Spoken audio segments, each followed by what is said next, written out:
Hello दोस्तों, आज अपन company से रिलेटेड कुछ इम्पोर्टेंट क्वेश्चंस देखेंगे। आप देख रहे हैं वासु एजुकेशन चैनल। पहला क्वेश्चन है, वैधानिक कंपनी वह कंपनी है जो संसद के किसी विशेष अधिनियम के अंतर्गत कार्य करती है। कंपनी अधिनियम के अंतर्गत है, ये दोनों ऑप्शन ऊपर के या इनमें से कोई नहीं। तो वैधानिक कंपनी वह होती है जो किसी विशेष अधिनियम के द्वारा रजिस्टर्ड होती है। जो किसी विशेष अधिनियम के द्वारा रजिस्टर्ड होती है, जो अधिनियम बनाता कौन है, अधिनियम संसद बनाती है, उसी को वैधानिक कंपनी कहते हैं। अगला क्वेश्चन है, कंपनी का आवश्यक लक्षण नहीं है। कंपनी के आवश्यक लक्षण में सीमित दायित्व होता है, अविच्छिन्न अस्तित्व भी होता है, पृथक वैधानिक संस्था भी कंपनी होती है। तो इनमें से कोई नहीं, आंसर करेक्ट है। तो 4 नंबर का आंसर जो है वो करेक्ट है। अगला क्वेश्चन है, निम्न में से वैधानिक कंपनी है। अच्छा, मैं इसका पिछले वाला आंसर बता देता हूँ कि ये वाला सही है, इनमें से कोई नहीं। अगला क्वेश्चन है, निम्न में से वैधानिक कंपनी है। अब वैधानिक अभी थोड़ी फर्स्ट क्वेश्चन ही था कि जो किसी संसद के द्वारा बनाए गए किसी अधिनियम के अंतर्गत। तो आपको पता है भारतीय रिजर्व बैंक का भी एक अधिनियम है 1934, जीवन बीमा निगम का भी एक अधिनियम है 1956, भारतीय स्टेट बैंक का भी एक अधिनियम है 1955। तीनों ये क्या है कि रजिस्टर्ड है किसी अधिनियम के अंतर्गत, इसलिए ये तीनों के तीनों क्या है, वैधानिक कंपनी है। तो इसमें सही ऑप्शन है उपयुक्त सभी। अगला क्वेश्चन है, सार्वजनिक कंपनी में सदस्यों की न्यूनतम संख्या होती है। तो सार्वजनिक कंपनियों में आपको पता है कि निजी कंपनी में मिनिमम 2, सार्वजनिक कंपनी में मिनिमम 7, निजी कंपनी में मैक्सिमम 200 और सार्वजनिक कंपनी में अंश की जो जितनी आपकी शेयर कैपिटल है उतनी हो सकती है, मतलब अनलिमिटेड होती है। तो इसका आंसर मैं बता देता हूँ आपको।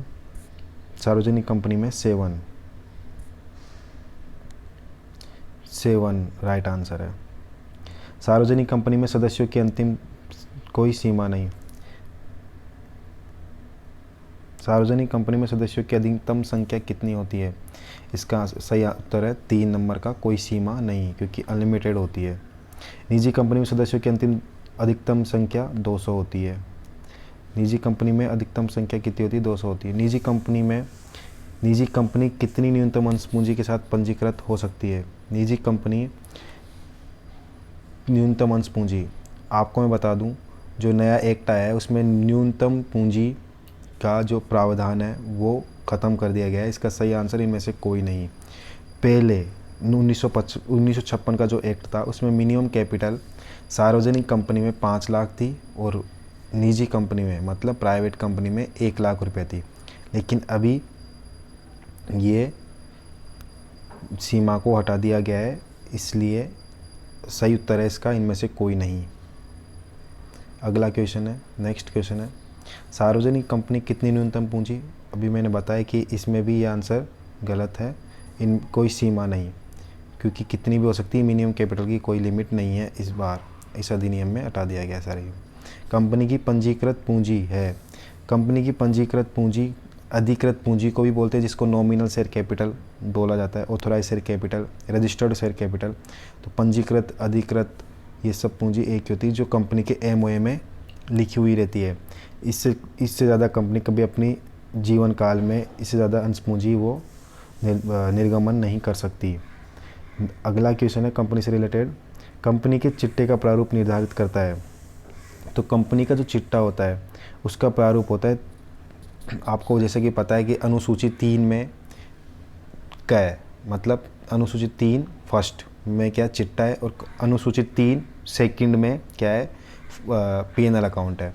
तो अनुसूची 3 के बाद 2 में तो क्या है, पीएनएल अकाउंट है, और चिट्टा किस में है, अनुसूची 3 के बाद 1 में, इसमें क्या है, ये चिट्टा है। अगला क्वेश्चन है, बकाया याचना राशि को दिखाया जाता है। बकाया याचना राशि को प्रदत्त पूंजी में से घटा करके दिखाया जाता है। अगला क्वेश्चन है, अंश हरण खाते के शेष को चिट्टे के अंतर्गत दिखाया जाता है। हंस हरण खाता, अब हंस हरण होता है शेयर फॉरफिटेड। अब शेयर फॉरफिटेड अकाउंट को चिट्टे में दिखाया जाएगा तो अंश पूंजी खाते में ही दिखाया जाता है या चालू दायित्व आयोजन शीर्षक में, संचय या आदित्य शीर्षक में। तो इसका सही उत्तर है अंश पूंजी खाते में, ऑप्शन नंबर 3। प्रतिभूति प्रीमियम के शेष को या प्रतिभूति प्रीमियम खाते के शेष को दिखाया जाता है।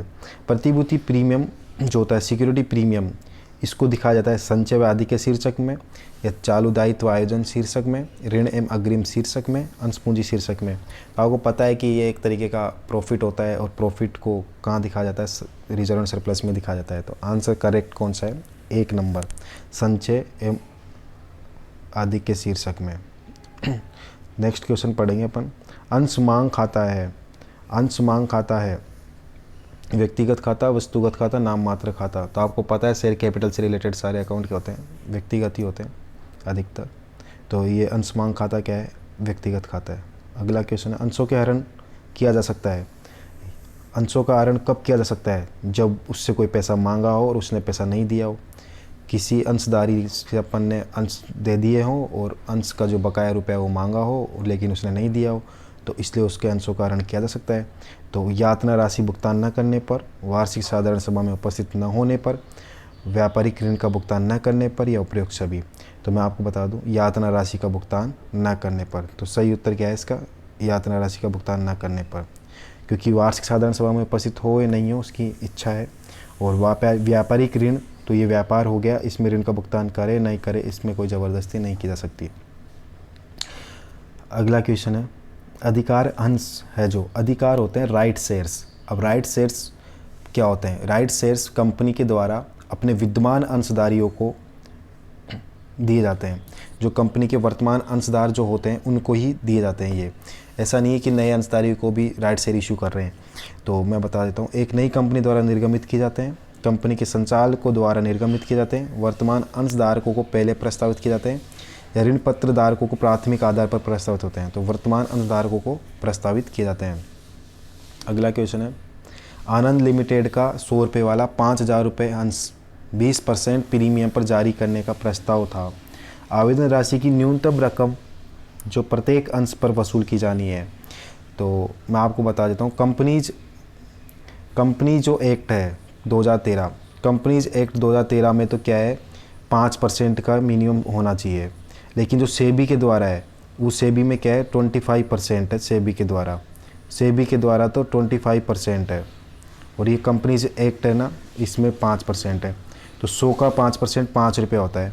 तो कंपनीज एक्ट में तो 5 रुपये सही है, और लेकिन अगर सेबी के अकॉर्डिंग पूछता तो इसका मिनिमम एप्लीकेशन मनी, जो एप्लीकेशन पर मिनिमम अमाउंट मांगा जा सकता था वो 25% मिनिमम होता। तो उसका करेक्ट 25 रुपीज़ होता फिर। और इसमें जो प्रीमियम दिया हुआ है 20%, तो प्रीमियम तो अपन अलॉटमेंट में भी मांग सकते हैं, फर्स्ट कॉल पे भी मांग सकते हैं, सेकंड कॉल भी मांग सकते हैं। तो इसमें एप्लीकेशन में मांगे ऐसा कोई कंपलसरी नहीं है, इसलिए 5 रुपये is right answer. Next question है, प्रवर्तकों को उनकी सेवाओं के बदले निर्गमित अंशों के से डेबिट करते हैं जो प्रमोटर्स को अंश देते हैं। तो प्रमोटर्स को अंश देते हैं तो अपन को पता है उसके 2 अकाउंट होते हैं, एक तो इनकॉर्पोरेशन एक्सपेंसेस या इनकॉर्पोरेशन कॉस्ट, और दोनों नहीं हो तो फिर गुडविल अकाउंट क्या करते हैं, डेबिट करते हैं, और क्रेडिट क्या करते हैं, शेयर कैपिटल। तो goodwill account debit to equity share capital. तो इसमें डेबिट क्या करेंगे, गुडविल अकाउंट को करेंगे। तो सही आंसर क्या होगा, गुडविल। अगला क्वेश्चन देखते हैं, एक व्यक्ति कंपनी की विशेषता है।